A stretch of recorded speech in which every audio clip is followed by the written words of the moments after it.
ഗുരുക്കളെ, ക്ഷേത്രത്തിനകത്ത് നോക്കാൻ ഇനി ഒരു ഇഞ്ച് സ്ഥലം ബാക്കിയില്ല, എവിടെയും കാണുന്നില്ല.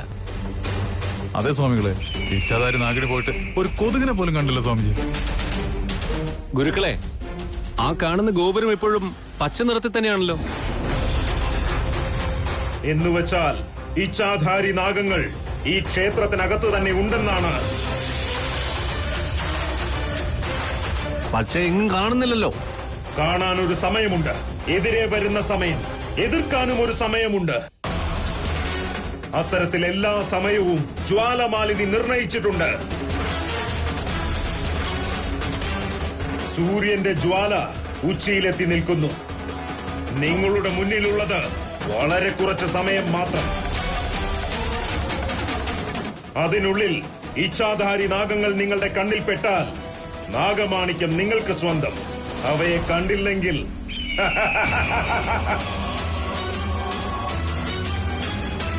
ഗുരുക്കളെ, നമ്മുടെ മുന്നിൽ 1 മണിക്കൂർ മാത്രമേ ഉള്ളൂ. അതിനുള്ളിൽ ഇച്ഛാധാരി നാഗങ്ങളെ നമ്മൾ കണ്ടുപിടിക്കണോ? അതെ, കണ്ടുപിടിച്ചേ പറ്റൂ. പക്ഷെ അത് എങ്ങനെ സാധിക്കും ഗുരുക്കളെ? ഇതുവരെ നമ്മൾ കാണാത്ത നാഗങ്ങള് അവസാനം മുന്നിൽ വന്ന് ചാടും. ഓം ജ്വാലമാലിനിയേ നമഃ, ഓം രുദ്രമാലിനിയേ നമഃ. ഇച്ഛാധാരി നാഗങ്ങൾ ഈ ക്ഷേത്രത്തിനകത്തു തന്നെയുണ്ട്.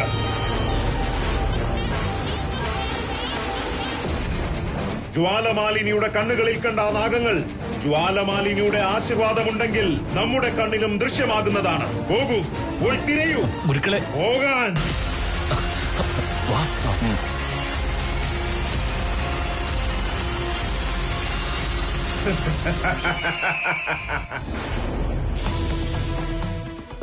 ഇവിടെ തന്നെ ഞാൻ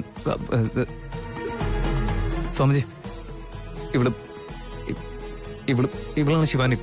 ആശീർവാദിക്കും സ്വാമിജി. തൃശൂൽ ശിവാനി എന്ന് പറഞ്ഞാണോ പരിചയപ്പെടുത്തുന്നത്? നിന്റെ ഭാര്യയാണെന്ന് പറഞ്ഞ് പരിചയപ്പെടുത്ത്. ഓ, ഇവൾ നിന്റെ ധർമ്മപത്നിയാണല്ലേ? ശിവാനി, ആശീർവാദം വാങ്ങും. അദ്ദേഹത്തിന്റെ കാലിൽ വീഴും.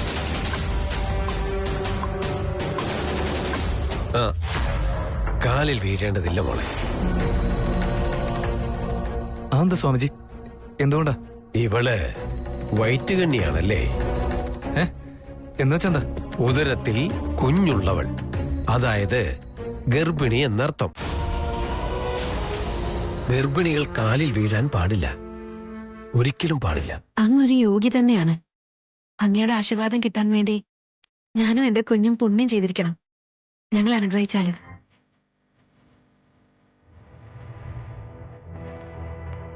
തൃശൂർ, വാ, നമ്മൾ രണ്ടുപേരും ചേർന്ന് ഒരുമിച്ച് ആശീർവാദം വാങ്ങിക്കണമെന്നാ. വാ വാ.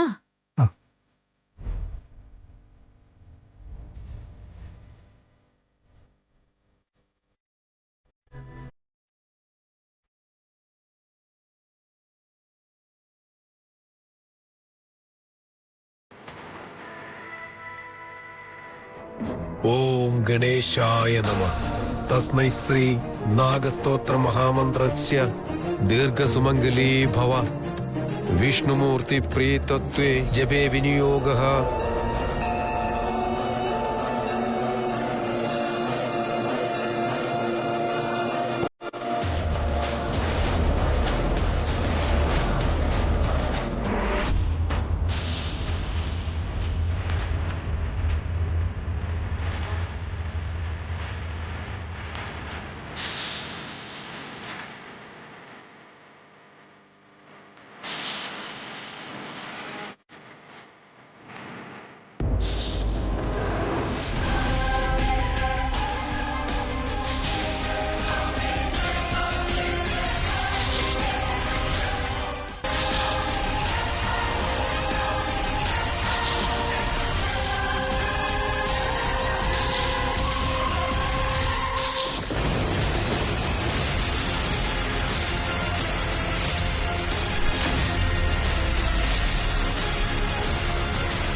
എന്താ ശിവാനെ നീ പ്രാർത്ഥിച്ചുകൊണ്ടിരിക്കുന്നത്?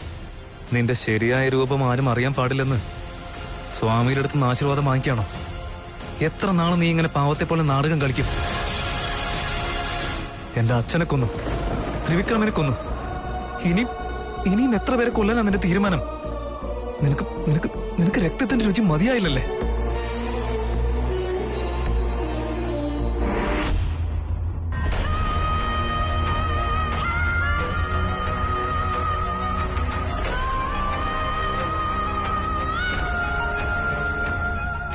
തൃശൂൽ എന്തു പറ്റി? ഒന്നുമില്ല. എന്നാ പിന്നെ ശരി, നമുക്ക് പോയാലോ? ആ, പോകാം. സ്വാമിജി, ഞങ്ങൾ പോയിട്ട് വരാം.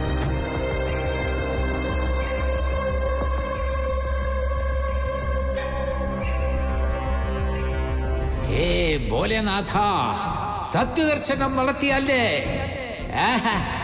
ഇവിടെ സത്യദർശനം നടന്നില്ല, വെറും പകുതി സത്യം മാത്രം ദർശനമായി. ഇത് കാരണം നിത്യസങ്കടമാവും. തീരാത്ത സങ്കടം എന്തിനാണ് പരമേശ്വര? തീരാ നഷ്ടങ്ങൾ മാത്രം നിന്റെ ദാസന്മാർക്ക് നൽകുന്നത്. അതാണ് സംശയം നമ്മുടെ സമാധാനത്തെ ഇല്ലാതാക്കും. സത്യങ്ങൾ നമുക്ക് സമാധാനം നൽകും. ശാന്തി, പ്രണയം ഇവയെല്ലാം ഒന്നിനോടൊന്ന് ബന്ധപ്പെട്ടിരിക്കുന്നു. നിനക്ക് സത്യദർശനം കിട്ടിയോ മോനെ? ലഭിച്ചു. എനിക്ക് എല്ലാം മനസ്സിലായി സ്വാമിജി. അവള് പാമ്പാണെന്ന് എനിക്ക് അറിയില്ലായിരുന്നു. ഞാൻ എന്തൊക്കെയോ ചിന്തയിലായിരുന്നു. ഇപ്പോ എന്ത് ചെയ്യണമെന്ന് എനിക്ക് മനസ്സിലാവുന്നില്ല സ്വാമിജി.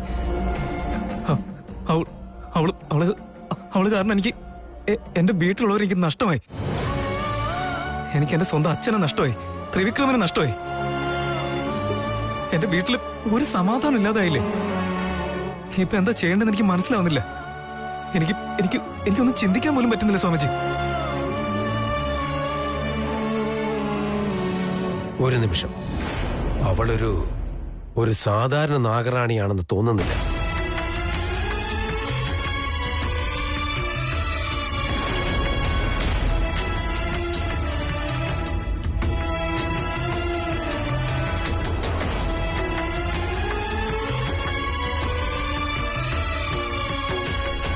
ഇത് എപ്പോഴും നിന്റെ കൂടെ തന്നെ വെച്ചേക്കുക.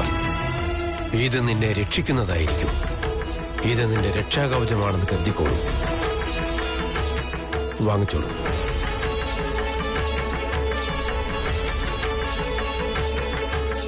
വിജയീ ഭവ.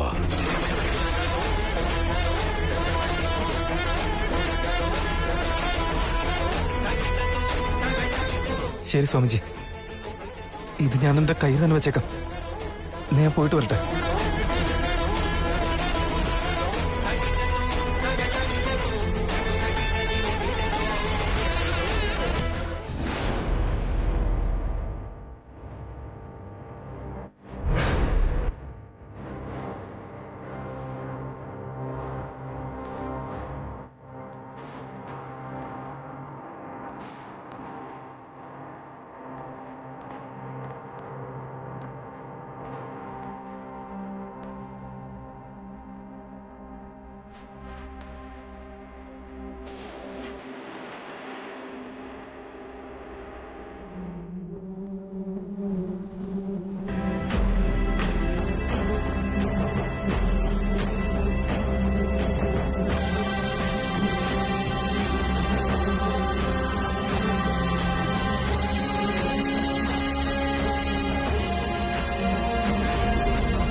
എന്താണ് സംഭവിക്കുന്നത്?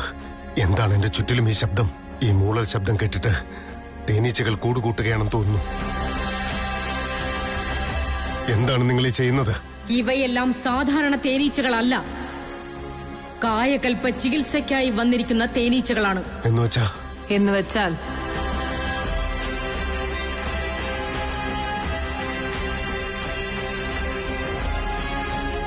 ഈ തേനീച്ചകളെ നിന്റെ ശരീരത്തിലേക്ക് ആകർഷിക്കാനാണ് പല തരത്തിലുള്ള മരുന്നുകൾ നിനക്ക് തന്നിരുന്നത്. ഇതിന്റെ ഗന്ധം കൊണ്ട് തേനീച്ചകൾ ആകൃഷ്ടരായി വന്ന് കൂടുകൂട്ടിയ ശേഷം ഉൽപ്പാദിപ്പിക്കുന്ന രസായനമുണ്ടല്ലോ, അതാണ് നിന്നെ ഭേദപ്പെടുത്താൻ പോകുന്ന ഔഷധം. അതെങ്ങാനും അങ്ങോട്ടോ ഇങ്ങോട്ടോ തെറ്റിയാൽ എന്റെ ഇപ്പോഴത്തെ രൂപം ഇതിനേക്കാൾ വികൃതമായി തീരുമോ? നിനക്ക് ഞങ്ങളെ പൂർണ്ണമായും വിശ്വാസമുണ്ടെങ്കിൽ ഞങ്ങൾ ഇപ്പോൾ തരുന്ന ഈ ചികിത്സ സ്വീകരിക്കേ. ഇല്ല എന്നുണ്ടെങ്കിൽ നിനക്ക് ഈ രൂപത്തിൽ തിരിച്ചു പോകാം. പഴയ രൂപം വീണ്ടെടുക്കേണ്ടത് നിന്റെ ആവശ്യം മാത്രമാണ്, ഞങ്ങളുടെ ആവശ്യമല്ല. ഓർമ്മയിൽ വെച്ചോളൂ. എന്തെങ്കിലും ആയിക്കോട്ടെ, ഞാൻ ഈ രൂപത്തിൽ തിരിച്ചു പോയാൽ എനിക്ക് ആരും വില തരില്ല. അതുകൊണ്ട് എനിക്ക് എന്റെ പഴയ രൂപത്തിൽ തന്നെ ശക്തിശാലിയായിട്ട് തിരിച്ചു പോണം. ശരി, നിങ്ങളുടെ ചികിത്സ തുടർന്നോട്ടെ. നിന്റെ രൂപം നിന്റെ മനസ്സിൽ എപ്പോഴും ഉണ്ടാവണം. ചികിത്സ നടത്തുന്ന സമയത്ത് ഏത് രൂപമാണോ നീ മനസ്സിൽ ഉൾക്കൊണ്ടിരിക്കുന്നത്, അതേ രൂപം തന്നെയായിരിക്കും അവസാനം നിനക്ക് ലഭിക്കുന്നത്. ഓർമ്മയുണ്ടാവട്ടെ.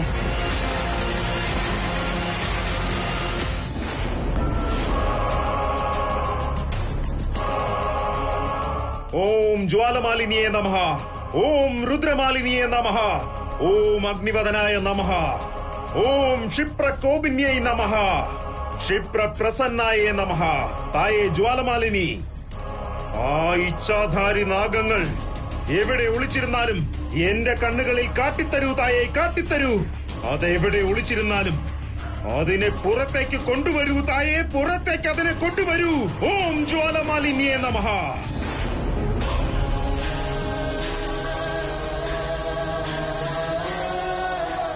ഞാൻ എന്റെ പ്രാണനേക്കാൾ കൂടുതൽ പ്രണയിച്ചില്ലേ ശിവാനി? അവള് പാമ്പാണെന്ന് എനിക്ക് മനസ്സിലായ ഉടനെ എന്റെ ജീവിതത്തിൽ ഞാൻ സന്തോഷത്തോടെ ജീവിക്കുന്നത് പോട്ടെ, ഞാൻ ജീവിച്ചിരിക്കുന്നത് വേസ്റ്റ് ആണെന്ന് തോന്നിക്കൊണ്ടിരിക്കുക. ചത്തിരുന്നെങ്കിൽ എത്ര നന്നായിരുന്നു. എന്ത് പ്രണയം, എന്ത് വാക്ക്. അത് പ്രണയമല്ല, അത് വെറും ഒരു മുഖംമൂടിക്ക് പിറകിലുള്ളത് വെറും കപടത. ഞാൻ പ്രണയമാണെന്ന് വിശ്വസിച്ചിരുന്നു. എന്നാ അത് വെറും കള്ളമായിരുന്നെന്ന് എനിക്ക് മനസ്സിലായിരുന്നില്ല.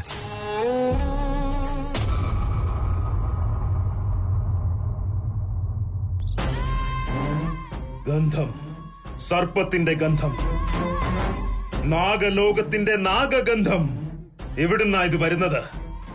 ഈ സർപ്പത്തിന്റെ വാസന എവിടെ നിന്നാണ് വരുന്നത്?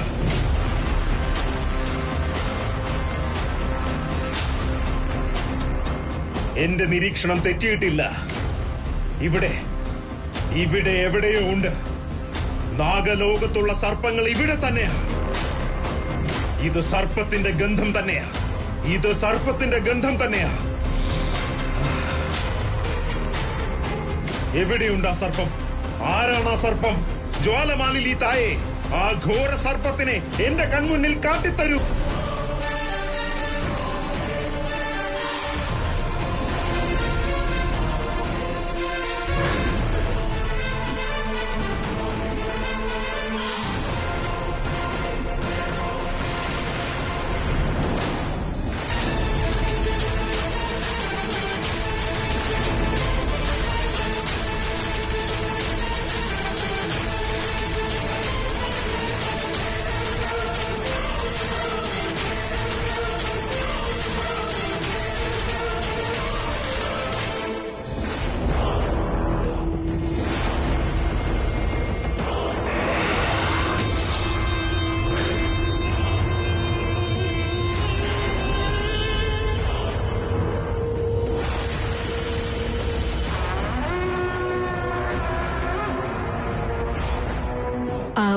എന്തോ ജോലിയുടെ ആവശ്യത്തിനായിട്ട് ഒരു സുഹൃത്തിന്റെ കൂടെ ഋഷികേശ് വരെ പോയിരിക്കുമെന്ന് എന്നോട് പറഞ്ഞിരിക്കുന്നത്.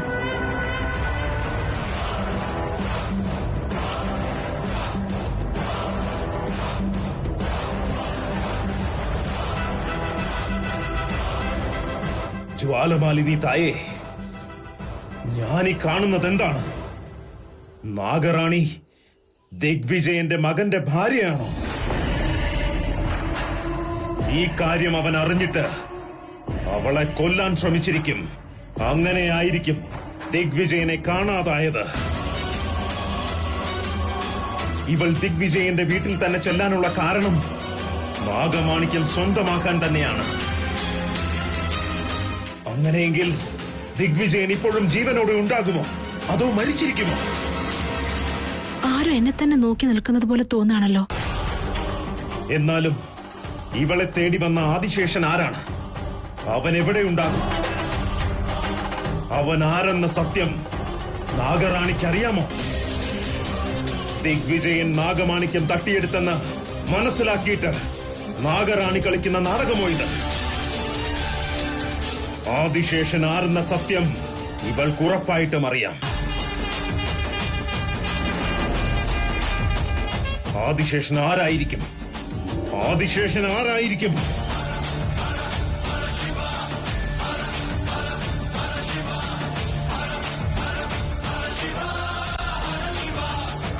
ഇല്ല, ഇപ്പൊ ഞാൻ വെറുതെ ഇരിക്കാൻ പാടില്ല. അവളെ ഞാൻ വെറുതെ വിടാൻ പാടില്ല.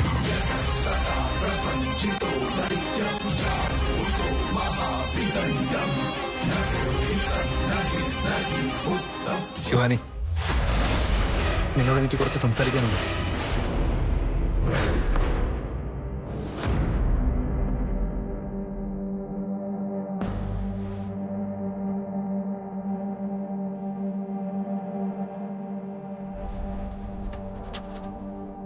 ദ്രോഹം എന്ന് വെച്ചാൽ എന്താ?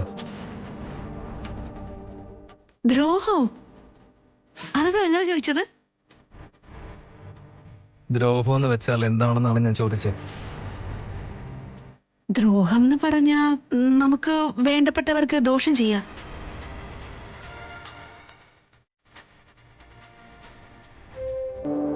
പ്രണയം എന്ന് പറഞ്ഞാൽ എന്താ? പ്രണയം ഒരാൾക്ക് മറ്റൊരാളോട് തോന്നുന്ന വികാരം.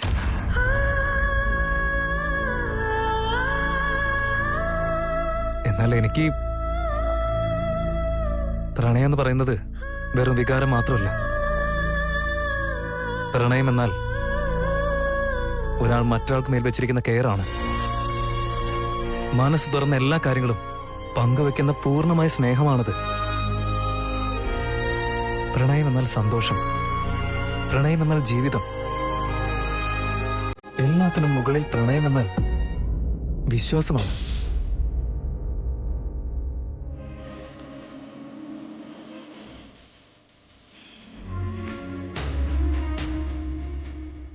വിശ്വാസം എന്നല്ല എന്താ? പ്രണയം നിലനിൽക്കുന്നത് തന്നെ ഒരാളോടുള്ള വിശ്വാസത്തിലല്ലേ? വിശ്വാസം, വിശ്വാസം. ശിവാനി, ആ വിശ്വാസം എന്ന ഭിത്തി എങ്ങനെ തകർന്ന് വീണ പിന്നെ പ്രണയം നിലനിൽക്കോ? തൃശൂൽ, നീ എന്താ ഇങ്ങനെയൊക്കെ സംസാരിക്കുന്നേ?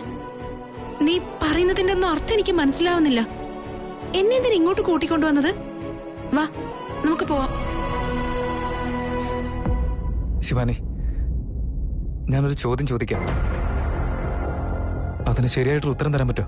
ശരി, ചോദിക്ക്. ഞാൻ നിന്നെ എത്ര പ്രണയിക്കുന്നുണ്ടെന്ന് നിനക്ക് അറിയോ ശിവാനി? എനിക്കറിയാം തൃശൂൽ. ഞാൻ നിന്നെ ആദ്യമായിട്ട് കാണുന്നത് കാട്ടിലോട് വരുമ്പോ കാട്ടിനിടയിലുള്ള വഴിയിലാണ്. ആദ്യമായിട്ട് നിന്നെ കണ്ടപ്പോഴേ ഞാനങ്ങ് ഇല്ലാതായിപ്പോയി. അത് കഴിഞ്ഞ് പിന്നീട് ഒരിക്കലും നിന്നെ ഞാൻ കാണുന്ന കരുതിയതേയില്ല. എന്നാൽ വിധി എന്നത് എന്നെയും നിന്നെയും വീണ്ടും തമ്മിൽ കണ്ടുമുട്ടാൻ ഇടയാക്കി. ഞാൻ തന്നെ നിന്നെ തേടി നിന്റെ വീട്ടിലേക്ക് എത്തി. നിന്റെ പിറകെ വന്നു. എന്നോട് പ്രണയം തോന്നാൻ നിന്നെ ശല്യപ്പെടുത്തിക്കൊണ്ടേയിരുന്നു. നിന്നോട് ഞാൻ യാചിച്ചു, വാശി കാണിച്ചു, കരഞ്ഞു പറഞ്ഞു.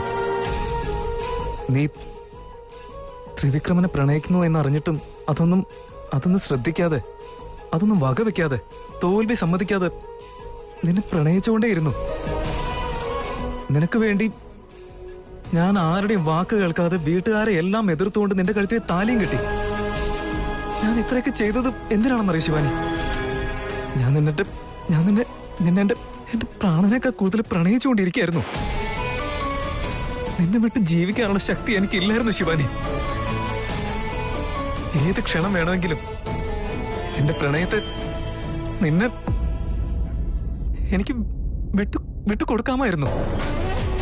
എന്നാൽ ഞാൻ ആർക്കും വിട്ടുകൊടുത്തില്ല ശിവാനി എന്റെ പ്രണയത്തെ. ത്രിവിക്രം വന്നിട്ട് ശിവാനി എനിക്ക് വിട്ടുതരാനായിട്ട് പറഞ്ഞില്ലേ? ഞാൻ വിട്ടുകൊടുക്കോ? ഒരു ചാൻസും ഇല്ല. നിന്നെ വിട്ടു കൊടുത്തില്ല. നീ പറഞ്ഞു എന്നെ ശല്യപ്പെടുത്താതെ എന്നെ ഒന്ന് വിട്ടേക്കെന്നൊക്കെ പറഞ്ഞില്ലേ? അപ്പോഴും നിന്നെ വിട്ടുകൊടുത്തില്ല. ഒരു ദിവസം പോലും, ഒരേ ഒരു ക്ഷണം പോലും ഞാൻ നിന്നെ വിട്ടുകൊടുക്കണമെന്ന് മനസ്സിൽ വിചാരിച്ചിട്ടില്ല. എന്തുകൊണ്ടാണെന്നറിയോ? എന്തുകൊണ്ടാ? എന്താന്ന് വെച്ചാ ഞാനാണ് നീ, നീയാണ് ഞാൻ. എന്റെ ആഗ്രഹം നീയാണ്, എന്റെ സ്വപ്നം നീയാണ്, എന്റെ ജീവിതം നീയാണ്, എന്റെ ജീവൻ നീയാണ്, എന്റെ പ്രപഞ്ചം നീയാണ്, എന്റെ എല്ലാം എല്ലാം നീ തന്നെയാണ് ശിവാനി.